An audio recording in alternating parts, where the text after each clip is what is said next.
Oi, oi, cabeçudos, cabeçudas, sejam bem-vindos para mais um vídeo deste canal. Espero que todos estejam hidratados, porque o assunto de agora é um assunto que quando você terminar esse vídeo, você vai pegar um hemograma, vai olhar para o hemograma com a certeza que vai poder identificar uma anemia. Pegou, depois do final desse vídeo, pegou o hemograma, você já vai apontar e falar, caraca, aquilo ali a gente está diante de uma anemia.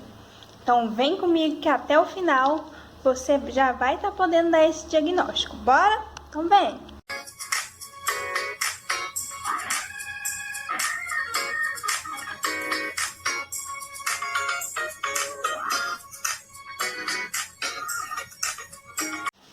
Então tá, bora falar de anemia. Bom, a primeira coisa que você tem que colocar nessa sua cabeça, da sua vida, é o conceito de anemia.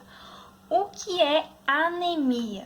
Quando você pega um papel, um hemograma, chega para você, como é que você vai saber ler esse papel e falar, caraca, esse paciente está anêmico? Como? O que eu vou ter que procurar lá?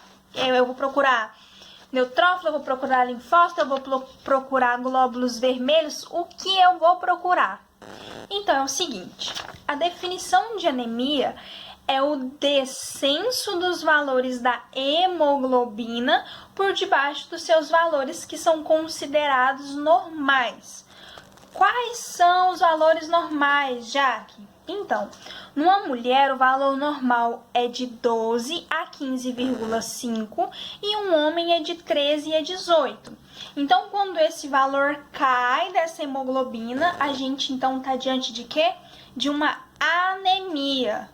Então, você pegou o hemograma, viu que está com valor lá na hemoglobina abaixo dos valores normais, esses valores que eu acabei de falar, a gente está num quadro, então, de uma pessoa que está com anemia. Na maioria das vezes, essa anemia que você vai estar diante, não vai estar abaixado só a hemoglobina. Vai vir acompanhado também do descenso dos glóbulos vermelhos, né, do eritrócito, da hemácia. O nome tudo é a mesma coisa, né? Não sei pra que dar vários nomes pela mesma coisa, mas é disso. Vai estar acompanhado também do descenso do hematocrito, tá, Jaque? Então, eu olho para isso no hemograma, eu sei que eu tô diante de uma anemia, mas é muito vago, né? Só saber que uma pessoa tá anêmica. O que mais que eu preciso procurar? Cara, você tem que saber se essa anemia também é uma anemia por causa de ferro, você tem que saber se ela é uma anemia por conta de vitamina B12. Não me confunde, tá? Então vamos começar a destrinchar devagarzinho, que você vai entender agora. É o seguinte, quando você tem a sua hemoglobina, você tem a sua hemácia, né? Aquela bolinha lá bicôncava lá, que é o que vai carregar o oxigênio para os seus tecidos. E a conformação dela é o quê? Ela é formada por cadeias de hemoglobina, né? Hemo, que é o grupo M lá, mais o ferro, mais a protoporfirina, mais a globina, as cadeias de globina. Que aí você forma a hemoglobina que tá lá bonitinha na sua hemácia. Então, você pode, primeiramente, ter que fazer uma diferenciação de um grupo onde vai se encaixar essa anemia. Que nós temos as anemias hiperproliferativas e as hipoproliferativas. Tudo que a gente fala de hiperproliferativa é que a médula tá trabalhando, tá proliferando. Hiper é muito, muito, muito, muito. E hipo, a fábrica lá, a médula, ela tá, beleza, vamos produzir devagarzinho. O trem tá lá pouquinho, tá? Hipo, como assim? É o seguinte, a hipoproliferativa, a gente fala quando não tem aquilo que é necessário para produzir a hemácia bonitinha como ela deveria ser produzida. O que a gente precisa? A gente precisa, para produzir, primeiramente, de um hormônio, que é a eritropoietina. Né? Ela que vai dar o estímulo para que a médula produza os glóbulos vermelhos. Quem que libera? O fígado e o rim. Tanto que uma pessoa com doença renal, uma doença renal crônica, pode ter interferência na produção de glóbulos vermelhos. Pode? Pode. Tá, Jaque, eritropoetina hipoproliferativa. Por quê? Porque tudo que atrapalha na produção lá na médula é hipoproliferativa. Por exemplo, déficit de ferro, déficit de vitamina B12. O ferro por quê? Porque ele faz parte para formar a hemoglobina, para formar a sua hemácia bonitinha lá no final. Tá, e a vitamina B12? Para que você fala da vitamina B12 então? Porque ela ajuda na maturação, na parte final ali, na formação da sua hemácia. Então, qualquer problema que você tem nisso é hipoproliferativa. Quando é hiper, o problema não tá na produção, não tá faltando nada. O problema é lá na periferia. Um exemplo, vamos supor, você tem uma fábrica de blusa. E aí, nessa fábrica de blusa, você precisa de quê? De tecido, você precisa de linha, você precisa da maquinária. Se falta o tecido, você não produz a blusa, certo? No caso, se eu colocar essa fábrica faltando coisas, faltando os insumos, a gente fala de quê? De uma anemia hipoproliferativa. Mas se você conseguiu fabricar bonitinha aquela blusa, mas na hora de você mandar ela lá pro correio, na hora de colocar no transporte, e aí na hora que o transporte sai da fábrica, né, foi embora, tá chegando lá na casa da pessoa, acontece um assalto naquele transporte, você perde aquela roupa, aquela produção que você fez, aí a gente fala de uma hiperproliferativa. Por quê? Porque você teve a produção bonitinha, e aí, lá na periferia, quando chegou pra lá, já mandou pra fora da médula, já mandou pra fora da fábrica, houve um problema. Que tipo de problema? Pode ser uma hemólise, né? Uma hemoglobinopatia. Aquelas que... Uma hemácia, que é para viver 120 dias, você tem uma hemoglobinopatia que faz com que viva menos, né? O dia de vida médio. Então, a gente fala de uma hiperproliferativa. E por conta disso, a médula começa a trabalhar mais. Nossa, eu preciso trabalhar mais, não tá chegando, né? Não tá chegando a roupa lá onde eu mandei. Então, eu vou ter que trabalhar mais para mandar.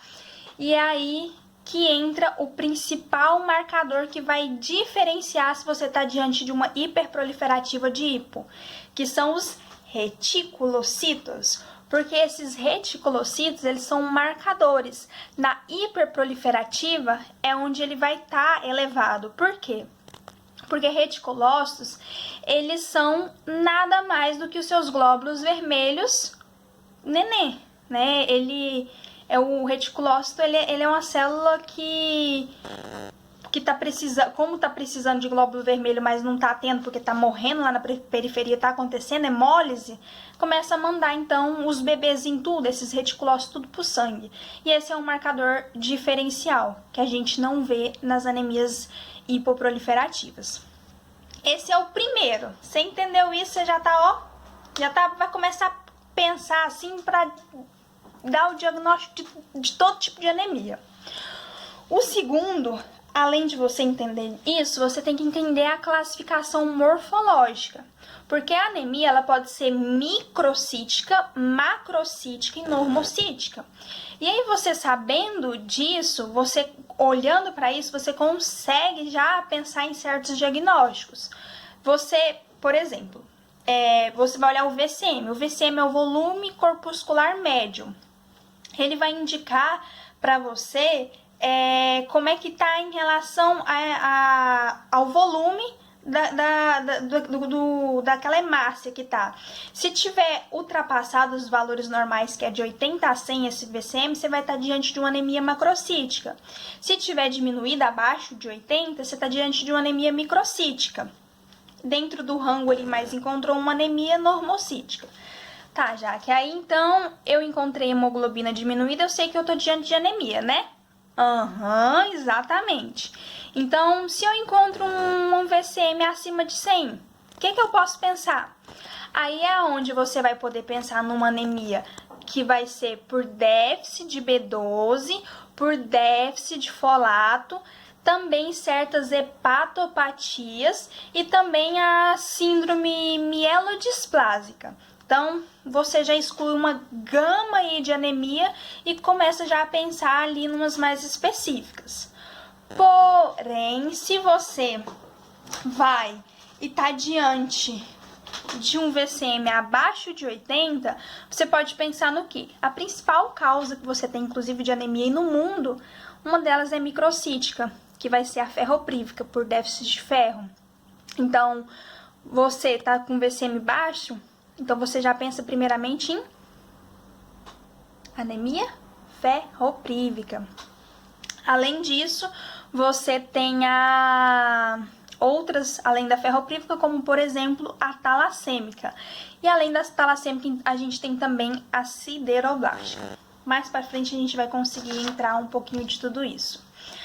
Além dessa classificação, é importante você entender que a anemia ela pode ser diferenciada numa anemia carencial e não carencial. A anemia carencial é toda aquela anemia que é por déficit daqueles nutrientes que é necessário para formar o seu glóbulo vermelho. Por exemplo, uma anemia carencial de nutrição.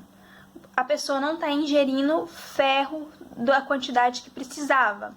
Uma anemia carencial absortiva, que é a que a gente conhece, mais conhecida como anemia perniciosa.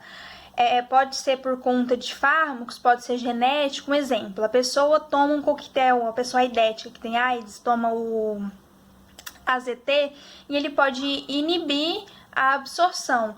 E aí tem uma série de fatores que pode estar atrapalhando para você. Não necessariamente é só não comer ferro, não necessariamente não é só não comer alimentos que tem B12.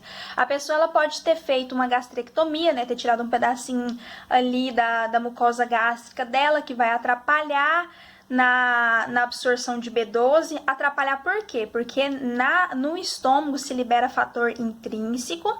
Esse fator intrínseco pelas células parietrais, ele vai ajudar a absorver a B12, só que é no íleon, não é no estômago, viu? Fica de olho com isso.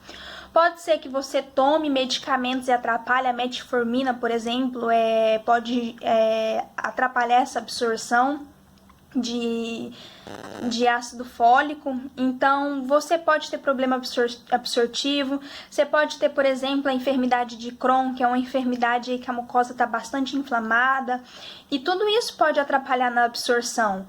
Então você pode ter uma atrofia do seu estômago que também atrapalha a absorção. Então tem uma série de fatores que vai poder te levar a diagnosticar a diagnosticar aí com diferencial. E tudo isso vai também de acordo com os sintomas do paciente, né? Porque se você já sabe que o paciente está com anemia, você já pode começar a tentar entender o porquê. Será que é ferro? Você pode pedir o perfil de ferro para saber se é questão de ferro. Ah, mas esse paciente ele tem Crohn. Ah, então a gente já pode estar pensando aí numa anemia megaloblástica, uma anemia macrocítica, uma anemia por déficit B12 de ácido fólico. Então, tudo isso é importante para você conseguir entender que quando você consegue saber o conceito de anemia e que existem classificações dentro dessa anemia, ao estar diante de um paciente, é possível sim você falar, caraca, ó, aquele paciente ali tá perdendo sangue, tá com hemorragia. Ele não vai ser, então, por déficit de ferro. Ele tá comendo ferro, tá, mas ele tá sangrando. O trem tá desmaiando ali, ó, já perdendo consciência de tanto sangue que ele tá perdendo. A anemia dele vai ser por quê?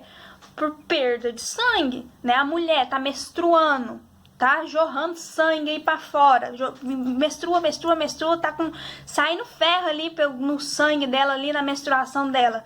É por causa disso, não é por causa de ferro. Então, assim, vai conseguir orientar através disso, sabe? Fazer uma boa anamnese, perguntar pro paciente, ver se ele tá diante de uma hemorragia, ver se é questão carencial, como é que tá a alimentação, e tudo isso vai ser importante. Mas o assunto de hoje é esse, é você saber o conceito e você conseguir perceber, entender que existem anemias que são macrocíticas, microcíticas, tem essa anemia carencial, que é essa anemia por carência de nutrientes, tem também a não carencial, que a gente tem, por exemplo, hereditárias, como a anemia falciforme, que é aquela no formato de um depranócito, que parece uma foice. Coloca aí no Google que tu vai ver que ela é lindinha, mas fode sua vida, essa bichinha aí, mas ela é fofinha. E é isso, eu espero que tenham gostado, tenham ficado claro e até mais. Tchau!